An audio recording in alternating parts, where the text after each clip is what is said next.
Wealthies, welcome back. If you're new here, this is All the Wealth, WealthMore's wealth building channel. And I'm Mical Jeanlys-White, the founder and CEO.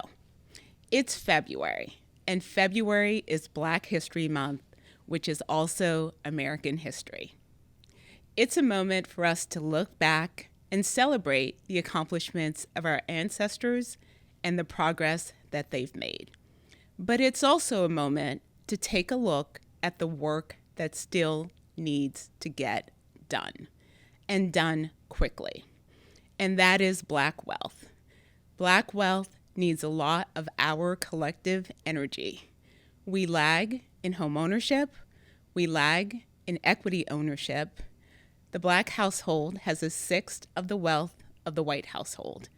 Less than 40% of us invest in the stock market, and those who do, less than 20% work with a financial advisor.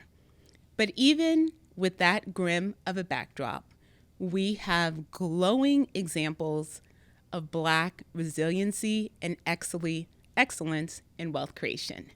And that is in the form of the legendary entrepreneur and investor, Reginald Lewis. And today, it is my very honor to introduce my friend, Leslie Lewis, the CEO and founder of MultiGenerational Black and the daughter of Reginald Lewis, to the podcast. Leslie, welcome. Hi, it's such an honor to be here. I am so excited for our conversation. Me too. Where do we begin? I mean, your dad, Reginald, was a legend. He was a Harvard-educated lawyer. He literally brokered the first global billion-dollar firm by a Black man. He then went on to become a renowned philanthropist and wrote the book, Why Should White Guys Have All the Fun? And yet, there are millions of people who probably don't know about Reginald's story. And this is why it's so important for us to put a spotlight on it. Well, I'm very happy to be here and talk more about what my dad was able to do in his lifetime and the legacy that he left. Yeah. When you think about his story of building wealth, he started out as a lawyer, but then put his lens on building equity. So something I want to point out is that he went to an HBCU for undergrad. He went to Virginia State University, and both of my children are at historically Black colleges and universities because that is a wonderful place for African Americans in this country to get their network and to get that, to bathe in the love of Black culture and Black excellence. Yeah. So he started there, but then did go to Harvard Law School. And his start as a lawyer, I believe that his thesis project was on how mergers and acquisitions is the key to wealth creation in this country. I want you to pause there. Mergers and acquisition, right? That is a term like I certainly didn't grow up in a household where we were talking about anything M&A related at all.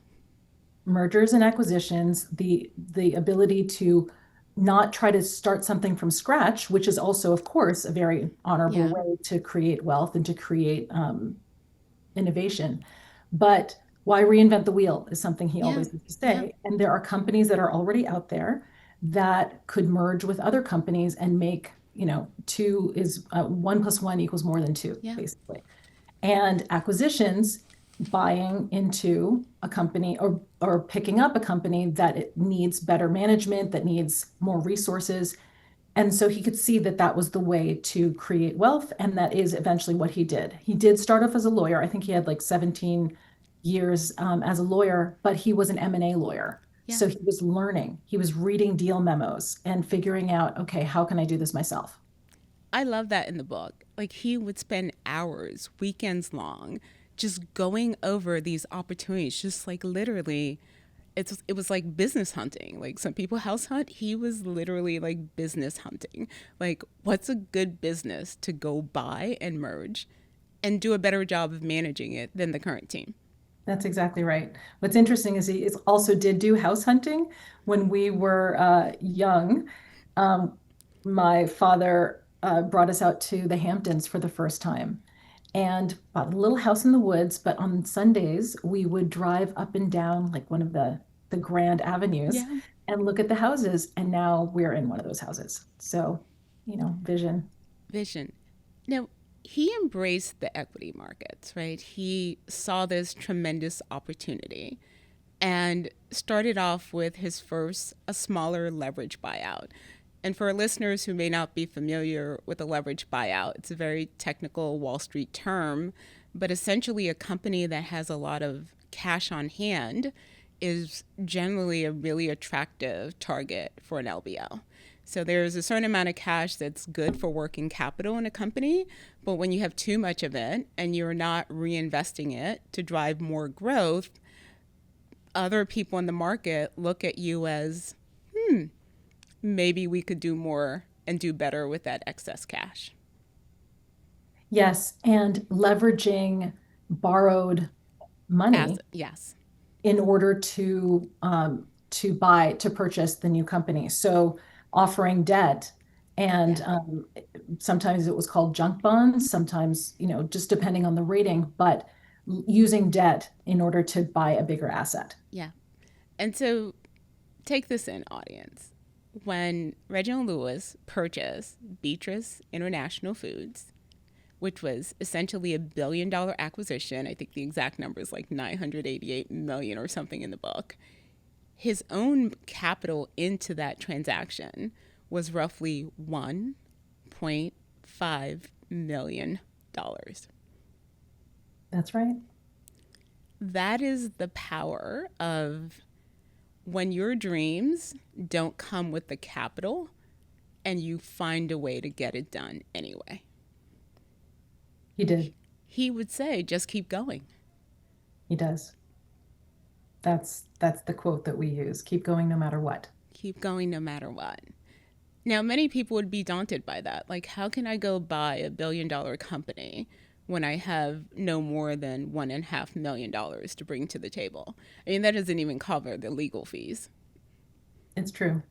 So something that my father realized, he actually had two failed leveraged buyouts first, or two failed acquisitions. All met, like a lawn furniture company and also a Park Sausage, I believe.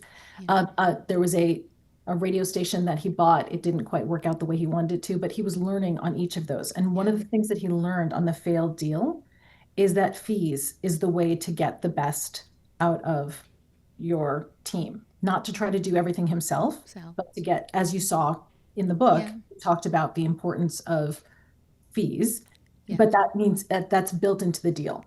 Yes. It's right there as a part of the package to get the best of other professionals. Yeah. And he was also meticulous about whether or not he had the right people at the table, because in the book, there was one team where he essentially let them go because they weren't getting it done. Yeah, he was very, very discerning. Yeah. But no, go, Leslie. Well, the thought that I wanted to share is that it didn't start with 1.5 million into a billion, right? He did have those 17 years of being an M&A lawyer to prepare. And then he did have deals where it didn't go his way that helped him to prepare. And then he had first the McCall Pattern Company deal, which was, as it said in the Wall Street Journal, a 90-to-1 return for initial investors. But that was a smaller deal. Like, he bought it for, I believe, 20 million and sold it for 90 million. So but the initial investors were leveraged, and that's why it was a 90-to-1 return. Yeah. I think it's so important, right, to sort of not just acknowledge the outcome, but to acknowledge the journey, right? Putting in the hard work, learning the business, being the lawyer for 17 years on other transactions, building that expertise, which also makes you really good at keeping your own legal team honest. And then going through, cutting your teeth on a few smaller deals so that you build that expertise, that resiliency, that discipline, the hard work that it takes, the grit to see it through. But think about the confidence and the institutional knowledge you get from doing that, so that when the moment comes, it's not luck, it's preparation. Absolutely. So as you think about this sort of era that we're in, and many people are trying to build wealth, and not everyone will go off and become an M&A juggernaut and genius, but they are still looking for ways to build wealth. What do you think your that message would be from Reginald Lewis to this generation? Wealth is many different things, of course, meaning there's monetary wealth, but there's also physical health wealth. Yeah. There's also emotional health wealth. There's relationships. So all of those things are important. And what I would say is that building wealth is extremely important at a base level, meaning that he and we want everyone to have a basic level Yes. of access, of comfort, of security, of health. And what I think he would say is put focus on making that happen, Yeah. because it can happen for everyone, I believe. Yeah. And if it's not happening, that's something to problem solve.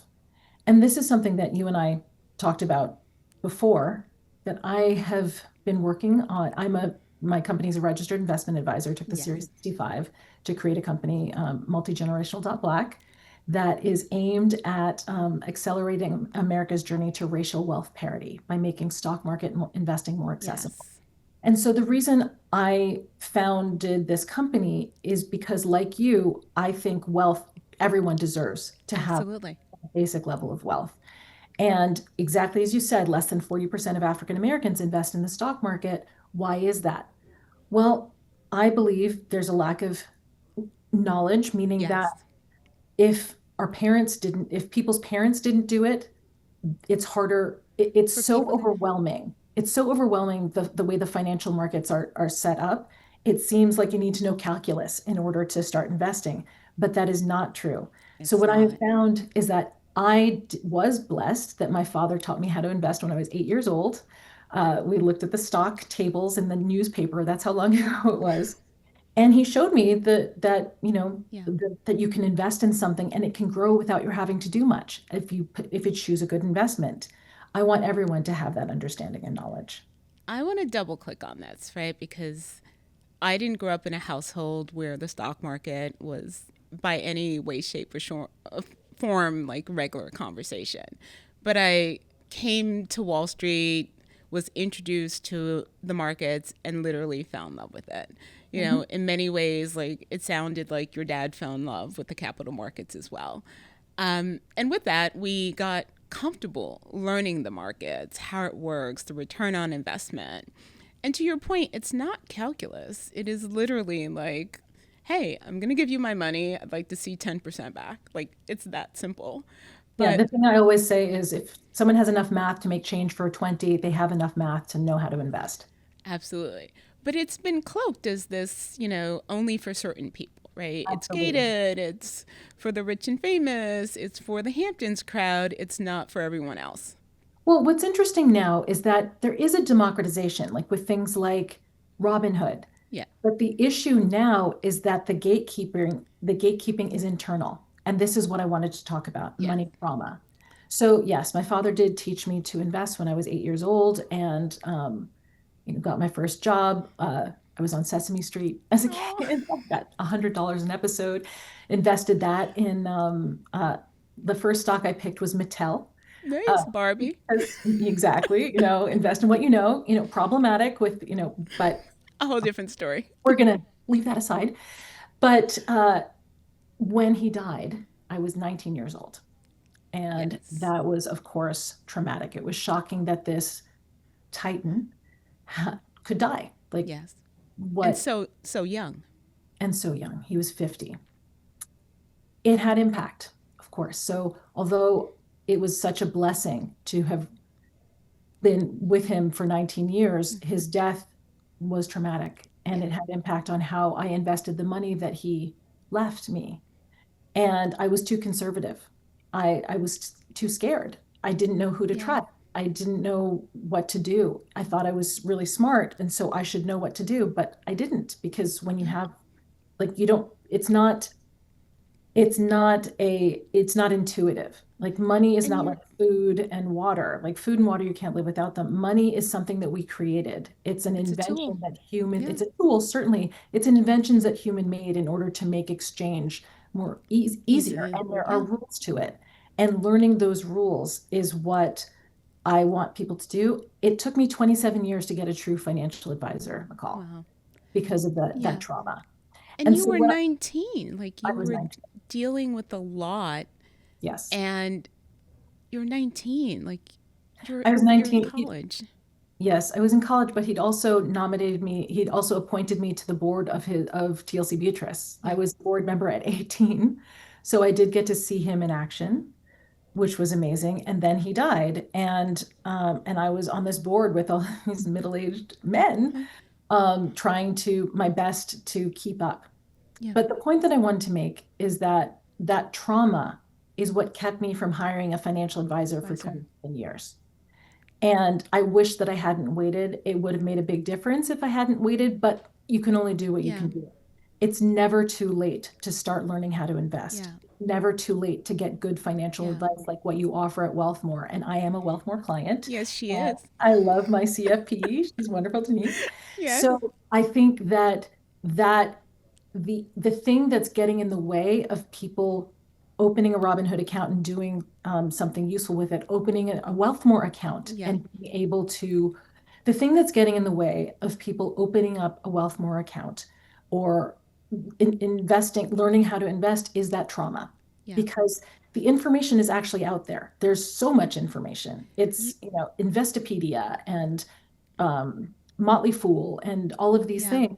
But because I think trauma that says this is not for us, or it's too much to learn, Yeah. or I'll lose my money. That's the Yeah. trauma that I had. I'm afraid to lose it.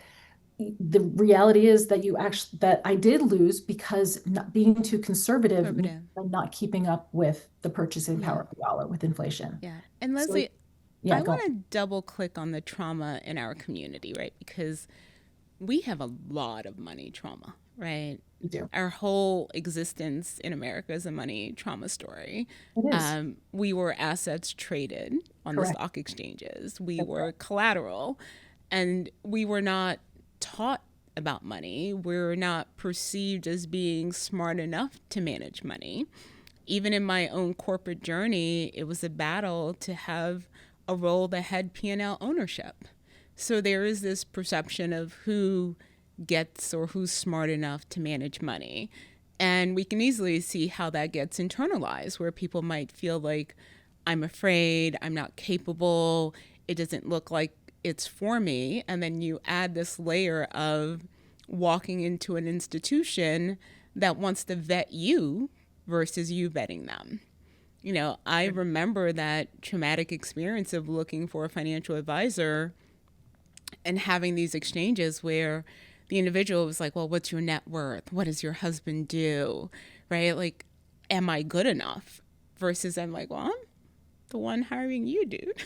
Like, I have a few finance degrees. I kind of think I know what I'm talking about, but still being presented with that gatekeeping and that, how much new money can you bring over? And it's why we removed account minimums at WealthMore. It's why we let people select their advisor up front. It's why people come to this podcast and listen to conversations with our wealth advisors, and many of them walk in the door already knowing who they want to work with.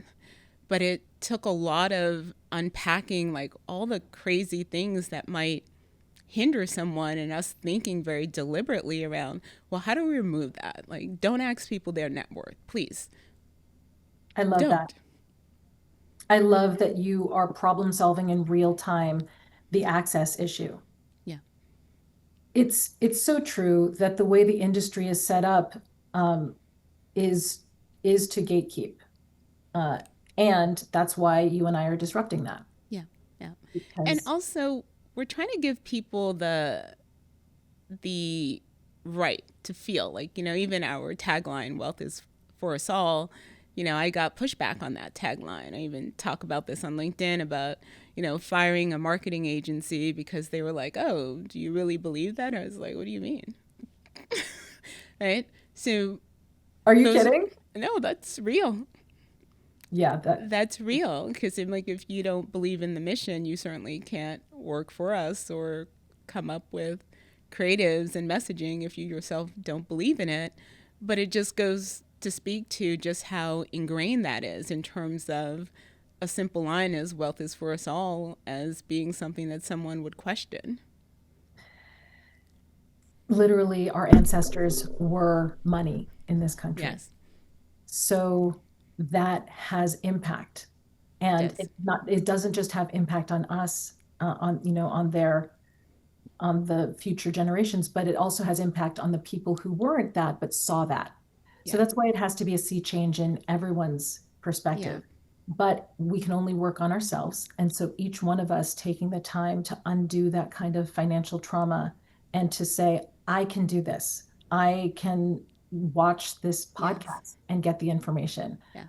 The thing I say is that if anyone has ever tried to plan a trip, like planning a trip to Morocco or something like that. What kind of research do they do to do that? A That's the kind lot. of research, exactly, a lot. Yeah. And, people are discerning. Okay, look at this website, not that one. Trust these TripAdvisor um, reports. Reviews. Yeah. Exactly, reviews. The same thing can be done with building the pathway to wealth Yeah. for us all. And so that's why your podcast is so powerful, that it gives access to conversation so that people can Yeah. see for themselves that they can do it. And we hope to do what your dad did for you, right? I have been on the podcast. I even brought my youngest on introducing the importance of teaching your children to invest. And it kind of warms my heart that your dad started teaching you at 8 and I started teaching my guys around the same time. So maybe there's a magic number around eighth and third graders, but I think you can even start as early as 5, at least teaching the concepts of money. But that is also a way in which we sort of reverse the trauma by not just passing on money, but passing on the knowledge, normalizing talking about investing, returns, normalizing that money is not just to be spent, right? In our community, the money doesn't get recycled. Money comes into the Black community and literally like leaves. I think the churn is like less than a week, right? So how do we even normalize like retaining money, living below one's means, having enough money to invest and continue that legacy, and not just about teaching how to create wealth, but normalizing the transfer of wealth, right? When we look at that data, less than a third of Black households ever inherit or have enough money to transfer. So building strong, healthy stewards of wealth. It was super important to have you on the podcast today because, in many situations, particularly within the Black community, wealth that is created is lost within one generation. That was probably one of the biggest catalysts for me to start WealthMore. When I saw the data, the New York Times had done a tremendous body of work, a study around this, and it was like glaring and scary and nauseating to see that, hey, wealth in our community was being created and literally gone within one generation, whereas in other communities, it was sticking around for 2 or 3 generations. And that has to do with we can't just create wealth. We have to build the institutional knowledge, the confidence around, great, now what do you do with it? It's true. Those are painful statistics.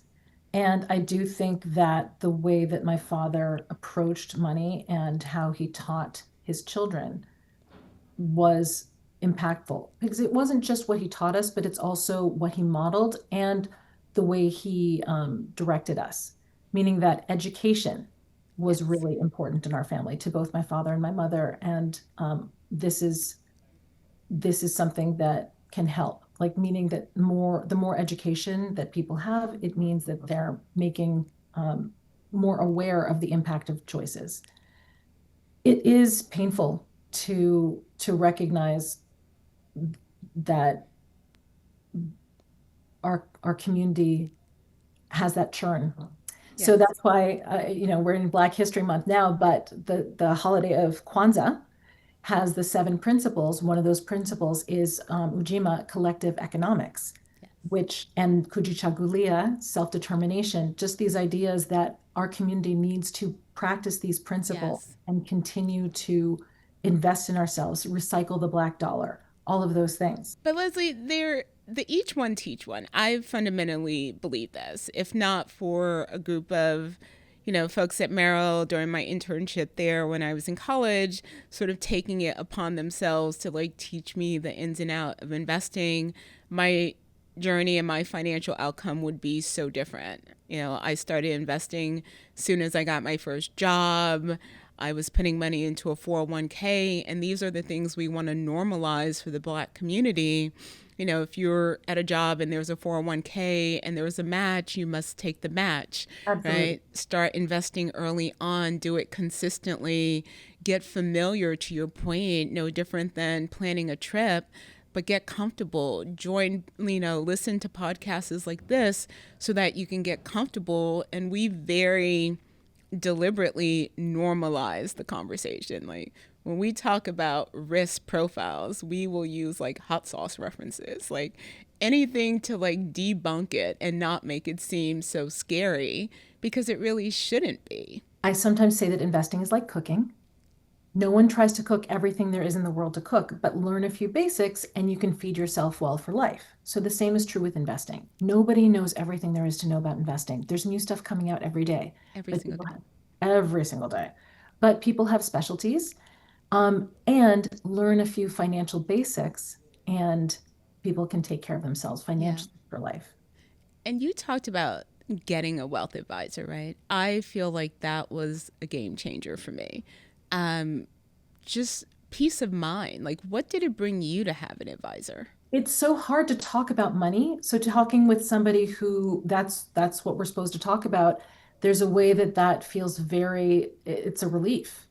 Because I mean, we don't people don't have money Yeah. conversations. People who don't aren't financially fluent, and that's what I call it, financial fluency rather Yeah. than financial literacy, because it is like a language that the more that we have the words, like what is the S&P 500, Mm-hmm. what is dollar cost averaging, what is an ETF, then once people have those words, they can be fluent financially.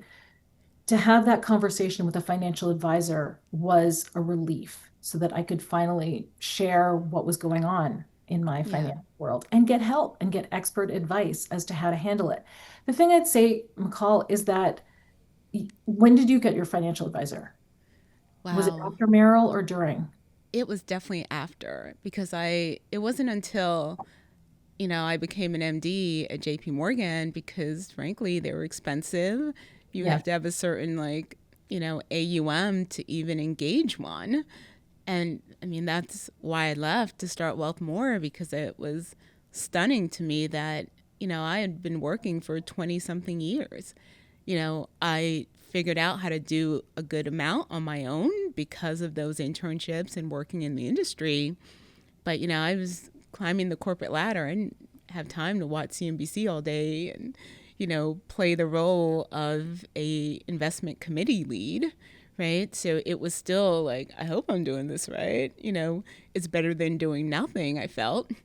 But it that's was like, yeah, it was better, definitely better than doing nothing. But it was a game changer to then have an advisor, to then have my money in managed portfolios, to not be so concerned about every swing in the market, because I had transparency, I had a plan.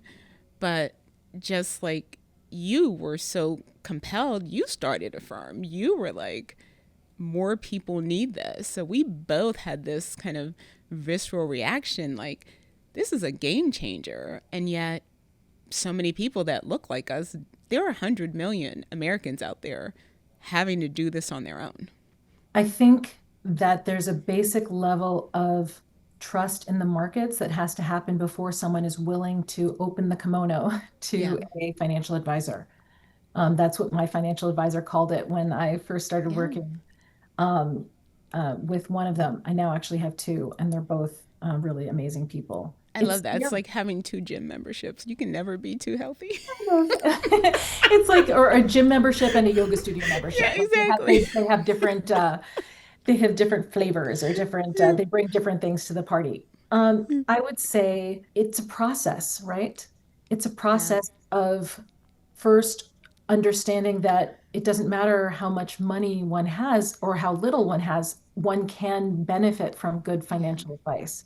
But knowing who to trust is difficult. And that's why I'm Yeah. glad that you're doing what you're doing, that you're working with certified financial planners who are fiduciaries, like Yeah. who have to give advice that is in the best interest of the person they're talking Yeah. to. I think there's also this most like if you've been on a plane, you know the difference between like first class and coach. But a lot of people, because they've never had an advisor, at least at WealthMore, has also been like explaining the job an advisor and just that your money is more than investing in the stock market. It's the retirement planning, it's the estate planning, it's making sure you have the right insurance and protections so that if something were to go south, your family is still taken care of. It's tax planning, the tax Education code. plan, Yes, exactly. absolutely, for children. And that's actually something, uh, I've heard two things. Like as soon as a kid is born, that's when you get them a social security number, open an account for them, open up an UTMA, Uniform Transfers to Minors Act account, or a 529. Nine. Or just immediately just start funding that and getting the time value of money Money. going. Yeah, That and that as soon as someone starts working, they should be planning for their retirement. they And should. so all of those things are really good conversations to have. Yeah, I want that to be normalized. Like, start a family, start an investing account, start working. And we just did our first live event at Villanova, also Oh, my alma mater last week. And one of the things we tried to instill in young adults was knowing your numbers, right? So before you accept that job offer, doing the math on, well, what's my cost of living? Like, what am I after I pay taxes, my rent, my utilities, cable, phone, what will I have left to save and invest? And knowing those numbers up front so that you're not blindsided. And maybe even you may need to go negotiate that salary to make sure, hey, the math will make sense so that you're not just working and living paycheck to paycheck. it's so important. And so the way that at Multigenerational we teach financial fluency is with a series of steps. The first step is to begin tracking the S&P 500, which I find is just a way for people to kind of have a window into how the The market. financial world works, exactly into the market. But the second step is to begin tracking one's expenses and not even trying to change what one is spending, just to become aware. And I think the act of just starting to, and people say, oh, I can see on my credit card statement, but this is more like a practice of paying attention to what am I spending. And when I started doing this, this is one of the first things that I did with my financial advisor. She encouraged me to do that. I was spending so much more than I thought I was spending. And it was eye-opening. It was shocking, Yeah. really. But better to know than not to know. And so that thing of knowing your numbers can start with the very granular, how much am I spending on this tea? How much am I Yeah. spending to eat?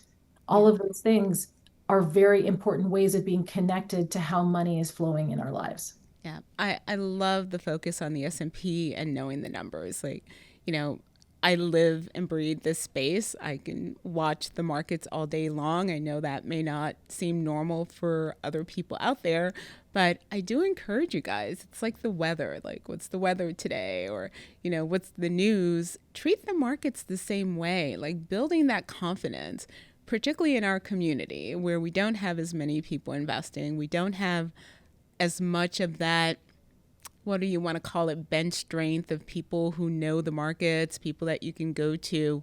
We have to be the ones to start normalizing, like what the markets do today, what's going on with the S&P, what's happening with the Fed, what is inflation doing, what are mortgage rates doing, like just building that knowledge of money and what it means, and not being afraid to ask the question that you think, oh, well, I'm the only one who doesn't know. I promise you, more people than you realize don't know. We're not taught this in school.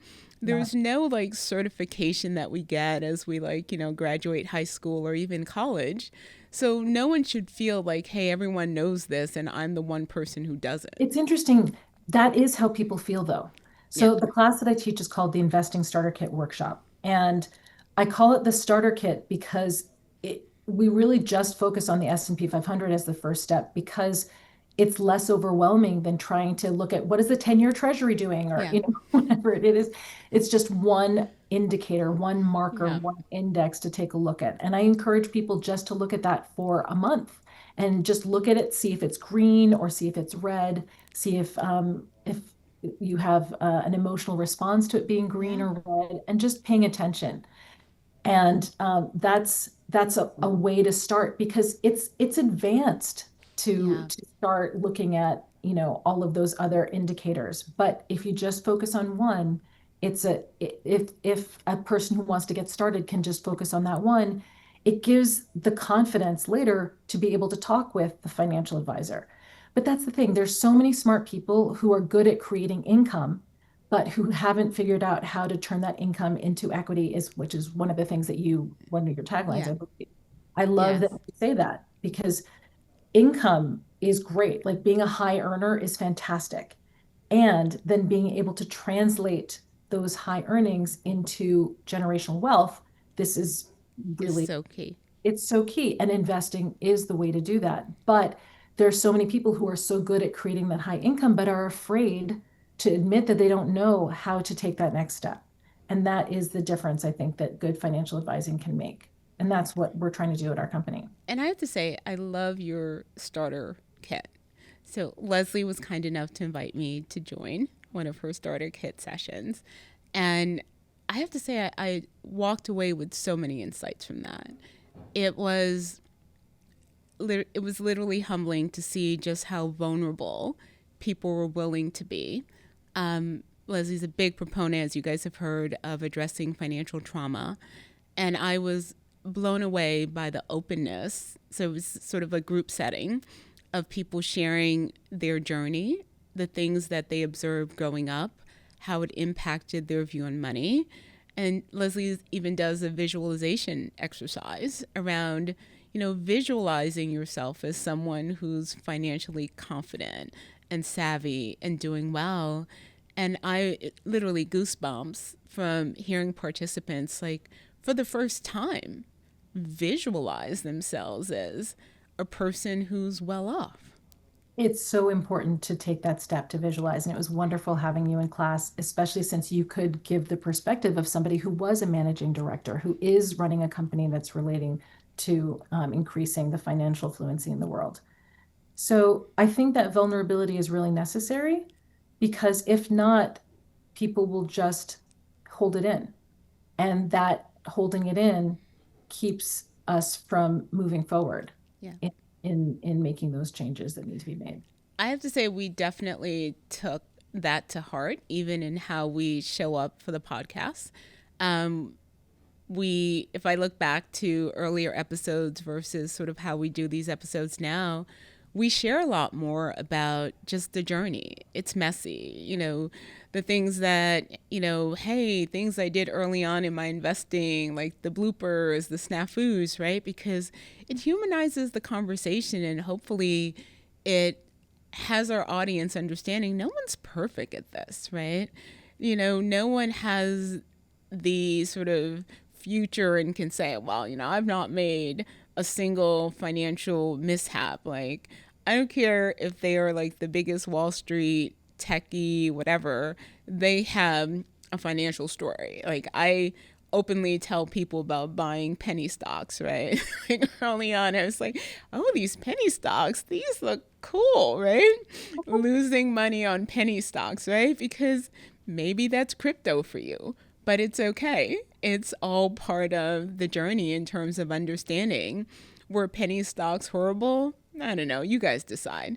Could they be fine as like 1% of my investment portfolio? Fine. Should they be 90%? No, right? So those are the things that having these conversations, listening, asking what might sound like a silly question just to help normalize it, right? So that you guys can see yourself as investors, see yourselves looking at the S&P 500. And hopefully seeing Leslie here today, seeing myself here, sharing our stories makes you realize that no, one doesn't have to be a billionaire or a millionaire in order to invest in the markets and have a path towards building wealth that not only benefits them, but can be transferred to the next generation. I was on a camping trip with a friend, and I was telling her about a mistake that kept happening. I kept running out of cash, which doesn't make any sense. And she said to me, this was back in 2018, why don't you get a financial advisor?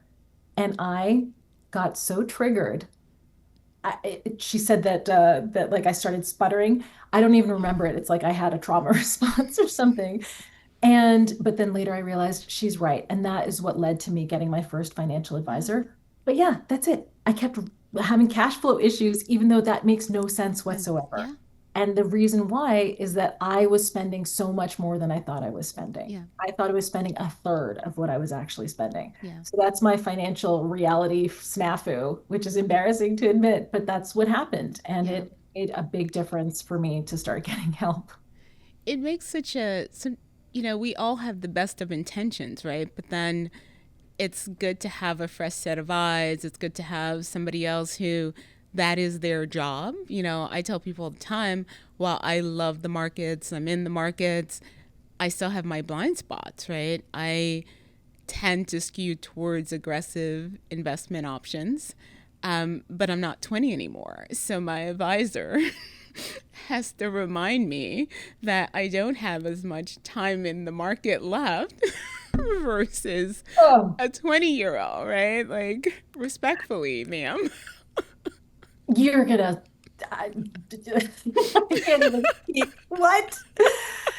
I, So it doesn't it's mean hard to that, hear. It's hard to right? hear, but And that's it why we have advisors to point out, that's to you point got things out it. to us, but nobody's trying to hear that.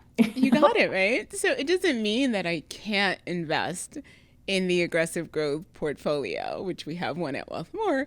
It just means it can't be the line share of it, right? So that is the discipline of, hey, you can have the best of intentions and you may want to do certain things, but let's realistically look at the time in market, your assets, your other goals, liquidity events like sending children to college certainly impact where your money should be. And Absolutely. having that sort of, voice of reason can help. Thanks so much for sharing that. And that is one of the reasons why it's so good to have a neutral person to just take a look at things and point things Yeah. out. Yeah. And for those of you who are in the markets and you might feel like, I don't want to talk to an advisor. I want to hold on to this. I feel like I can do it all on my own. I would encourage you to still have that conversation because I often say when it comes to money in America, it's the one part of our lives where we are asked to be both the patient and the doctor. No other aspect in your life are you expected to know it all. Financial advisors are licensed, certified. Things like Series 7, Series 63, these are literally like formal education, courses, certifications that you have to get that you're not just going to get by watching the markets. And while we want you to watch the S&P, there is an actual like career track to this. It's true. Something I also say is that what skill do we expect to learn without making mistakes? And so the mistakes that I think we want to make are little mistakes. We don't want to make the big mistakes. And that's why, as you say, Yeah. getting certified financial advice is so useful. But starting, I think, can be the issue Yeah. sometimes. Like, how do people just get started? Yeah. And so, as you say, those conversations where there's no money that has to be exchanged, like everyone can have an initial conversation with an advisor Yeah. many times. That can be a great place to start. Yeah, I'm going to give wealthies some homework here. If you haven't had a conversation with a wealth advisor, I want you guys to make that your Black History Month commitment. I want you to have that conversation. There is no harm in having a conversation. I want you guys to literally put your toes in the water. That's what we're going to do. We're going to hold hands and we are going to start having these conversations. If you've never looked at the S&P 500, I want you today to go look at the S&P 500. And If here's how you you do that. I'm just going to share. go. Sometimes people don't even know how to Where to do that. go? Yeah. So the ways that I teach are if you have an iPhone, just swipe down, search for the stocks app. Every iPhone comes with one, and load it. Look, and the S&P 500 should be one of the top things to look at. And you can see the number, and you can see whether it's red or green. And if you don't have an iPhone, if you have an Android, you can go to Yahoo Finance or even Google Finance or Yahoo Finance, and just click on that, like search in your browser, and right there at the top of the S&P 500 should be one of the things that's being tracked. And that's a very easy way to do it. I love that. And I'm going to share a story because I think, particularly as we're talking about communities and wealth creation and sort of like these aha moments that spark change, right? Because we are here because we want to spark change. We want our listeners to see themselves as wealth builders, as part of this, and then we want you to take action. And I'll share a story that was so enlightening for me. I was having a conversation early on in the days of building WealthMore, and I was talking to a white male friend, and we were just trying to unpack, why are certain communities struggling to build wealth versus other communities. And this was an older gentleman, easily like 20 years older than me. And I remember him distinctively saying, he's like, you don't have the bench strength in the Black community. And I was just like, what do you mean that we don't have the bench strength? And he said to me, before I had my bar mitzvah, I was already investing. And all of my friends were investing because we had stockbrokers in our community that taught us how to invest. And it blew my mind away because he was like, by the time I was 10, I was already investing. And I just couldn't believe it. I was like, how can a 10-year-old know how to invest? I'm like, he's exaggerating. But I could have left it there. I was like, well, I've got plenty of young people around this house. Let's see. And that's how I started teaching my guys to invest, because I just wanted to see if it were possible and if it were true. And so I just started teaching them the concept of what is a stock. I literally was like, well, how would I teach them this? How would it make sense? And then to your point, Leslie, I was like, this isn't calculus. This is just, what do you buy? Okay, great. Invest in that. If it does well, it'll give you a return. And then to your point, pointing them to the existing data, like the S&P, the NASDAQ, explaining things like an ETF. So we know this is doable. We've seen other communities leverage the knowledge, take action, and build tremendous wealth. So we know it can be done. And that's why I'm a big believer in each one, teach one. So I want you guys to walk away from this episode with some tangible things, like go look at the S&P 500, know your numbers, address the financial trauma. We know it's there and we have to get past it. So it could be growing up and experiencing it. Some of us have seen our families create wealth and lose it. Some of us have stories of wealth that was taken away from us.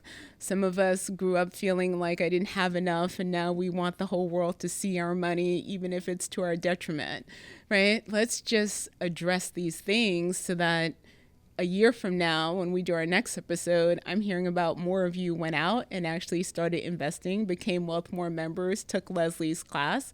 But that's the spark. That's the change we want these conversations to lead to. You mentioned that the person you talked with had a bar mitzvah. And that is, the Jewish community has a powerful way of handling money that I learned from the woman who helped me write my will. And by the way, that's one of the steps is to write one's will, healthcare proxy, power of attorney. Every adult should have Yes. documents. That is an essential part of multi-generational wealth of Yes. living a legacy. But she, a Black woman, she worked at a Jewish law firm, and there was a baby that was born, and she was meant to open up the trust for that baby. And 7 days in, her partner was like, "Have you opened that trust yet?" And it really struck her that the baby was just born, Born. but because they were going to do a baby naming ceremony, in that community, that people were going to give money to the baby, and it had to have a place to go. Go. And so that community has gotten really good at learning how to build multi-generational wealth. And of course, the Jewish community, they were enslaved in Egypt. Yeah. And the way the Black community has taken on that story, Harriet Tubman was called Moses. And there's the idea of crossing the Jordan. So Yeah. there's a way that we can take from other communities what they have done well and implement that in our community. The Jewish community is Absolutely. very good at reinvesting within the Jewish community. And so the Black community is learning how to do that too, like buying Black, like I love supporting that. Black businesses. I love that. And again, each one teach one. After I got my guys investing, I literally was like texting all my girlfriends. I'm like, hey, you should get your kids investing. You should get your kids investing. Here are platforms that you can use. And I literally was like, they could start an investing club. Like they can talk to each other, just like kids exchange games and so forth. But it is normalizing that conversation, getting them started. And now they come home and they complain when the video goes down and they tell me, like, why do you have me in this? It's not growing as quickly. But they are hardcore investors. Like, you think I get feedback elsewhere about our investing strategy? I get the most at home. That's amazing. I love that. Look at them. They're savvy investors. They are. They are. But what I love from that is when they do get holiday money, birthday money, it's not de facto for spending. So I know somebody who says that when she gives her kid something from Apple, she also buys them Apple stock. When they watch a Disney movie, let's also buy a Yes. share of Disney stock. And that's something that I did for my kids. There's something out there called One Share.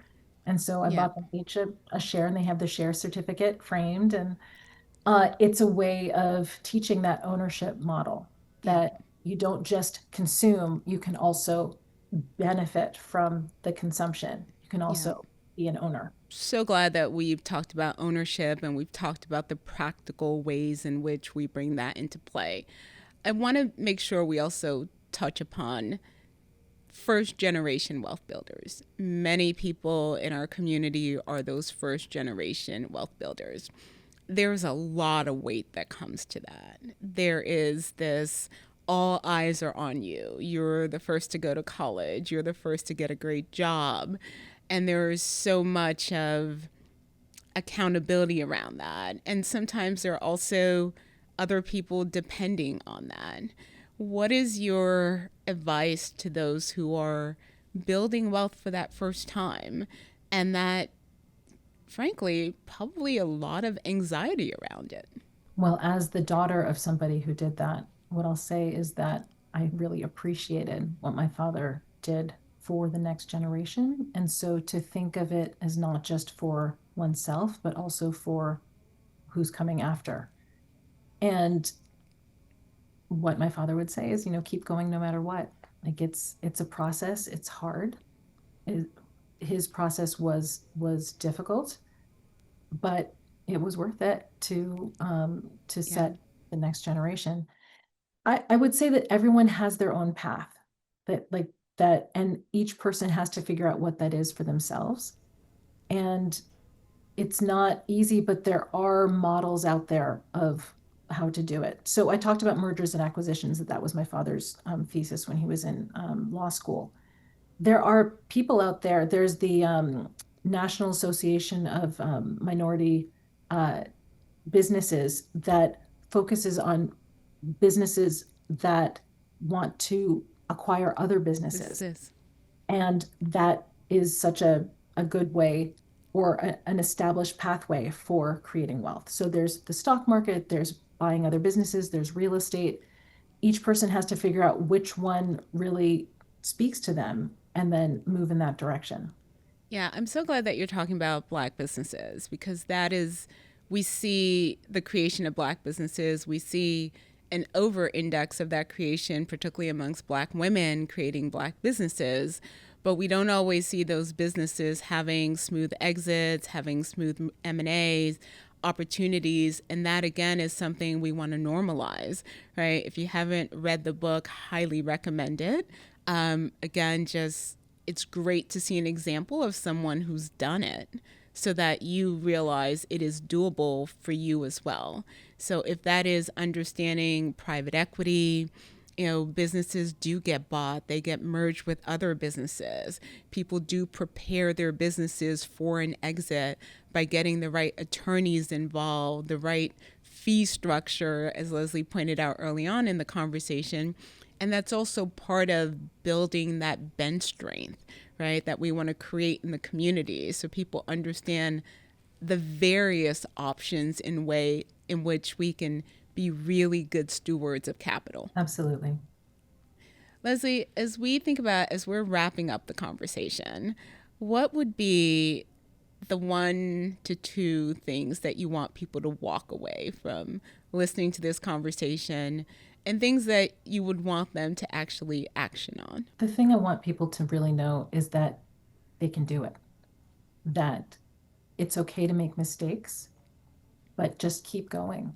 Keep trying to figure out how to bring oneself to a level of financial fluency and a level of financial freedom so that the next generation can feel at ease, so that this generation can feel at ease. It's possible for everyone. I believe wealth is for all, as your tagline says. And so trust that you can do it and do what you need to do to do it. And the action that I would say, of course, I want people to take my class, I have over 200 posts on the website. There are 12 steps and 12 tools that people can give themselves a financial education for free if they watch every video and take the steps and the tools. So I would love for people just to take step 1, take Please step do. 2. Those steps, Mical, will help people to be ready to hire one of your advisors. Yeah. If I had something that I wanted people to take away, it would be that the information is out there and you can do it. You can teach yourself how to be comfortable with financial terms and be ready to hire that financial advisor who can take your wealth to the next level. Thank you, Leslie. I love this conversation. I'm a believer in if you can see it, you can be it.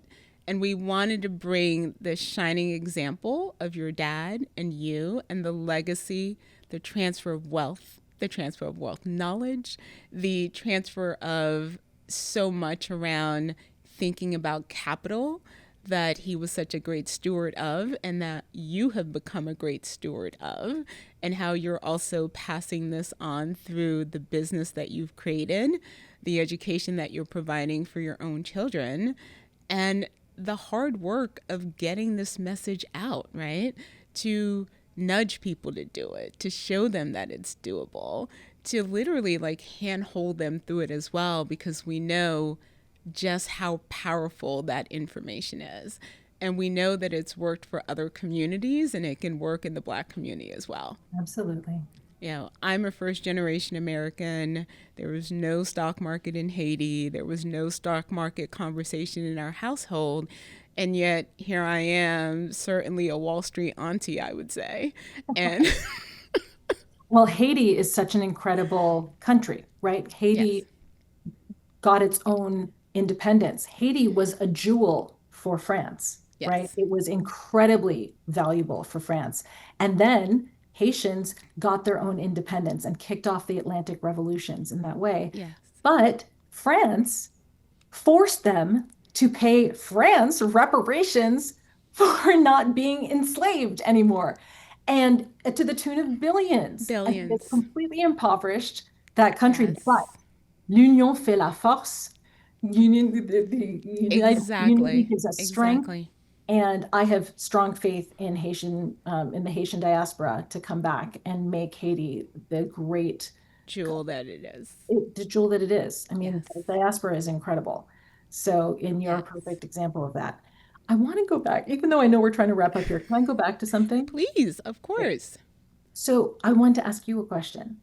Yes. What would you say was the thing that helped you know that financial services was something that you wanted to do? Like what was the thing? Because if your family didn't have that background, what was the first thing that let you know that you might want to do this? Leslie, that's a phenomenal question because I often tell people financial services found me. As a good first generation Haitian daughter, I was on my way to med school. I started at Villanova as a 7-year pre med. I took this class my senior year of high school called the three E's, one of which was like economics, entrepreneurship, and enterprise, and literally fell in love. But I was like, nope, I'm supposed to be a doctor, so I'm going to stay the course. But by the end of freshman year, I was just like, I'm miserable. I could not shake it off. I was just like, there's something about this that I just love. There was like this DNA spark that happened that I couldn't shake off. So I went home and told the good Haitians that I wasn't going to become a doctor and that I was somehow going to figure out a life and a career in business, to which they were like, we love you and we believe in you, but we really don't see anyone doing this. So we know you'll figure it out, but we are a little concerned. But surely I figured it out and Yes, you never did. looked back. But certainly finance found me. It was not on the radar in high school. It was never talked about. If you'd have told me when I was like early on in high school that I'd be off to Wall Street and then here talking to people about money and stocks or so forth, I'd be like, I don't know about that. So that's amazing. And I'm so glad that that happened. How did you know that that class existed? So this, oh gosh, so Mr. Scott, who is still with us, who's actually 93, Wow. taught that class, African American social sciences teacher, who taught this class that he was just like, you guys, this is mandatory. You have, and he's probably one of the toughest teachers out there ever. And I was just like, okay, I'll take whatever class he's offering. Took the class and was just literally like mind opening. We went into macroeconomics, microeconomics. We went into the fundamentals of building corporations. Was the first time I heard the term C Corp. Hmm. That, corporations are built and there are people's jobs that it is to run corporations and what it means to have a C suite. And then just the notion of entrepreneurship, like that word, I'd never heard that word before, that people can actually go ahead and start businesses. And I would have to say that of the three E's, the two E's resonated the most to me. So economics and enterprise. But who knew in my future would be the third E as well. So Mr. Scott was a black man, Yes. and he said, "Hey, McCall, you are taking my class." Yes. So each one teach one started right Each there. one. Yes. That Yes. is amazing. I'm Yes. so, So when so I became an MD at JP Morgan, I went home and I called my mom and I said, see, I'm an MD after that's so great. And for listeners who don't know, MD is a massive achievement. Like managing director at JP Morgan is an incredible achievement, McCall. Yes. And an awesome one, particularly as JPM has had. I was there under the leadership of Jamie Dimon, fantastic world class CEO who's a big supporter of women in leadership positions, was also a tremendous supporter of getting more Black MDs promoted, recognized in the organization. And all those things are people sort of pouring into you. And every season has its purpose. And I felt that that season made WealthMore possible. It's beautiful. Jamie Dimon was at Davos last year and said he doubled down. He said, "We're not backing away from Yeah. DEI." And I was very moved by that Yeah. Yeah. in this current And climate. you got it. We need it, particularly during Black History Month. Leslie, Absolutely. this has been such a pleasure. Listeners, you have your homework. Go out there, be bold. This wealth is for the Black community. I will leave it at that. Yes, it is. Wealthies, thanks for tuning in. Until next time, this is All the Wealth.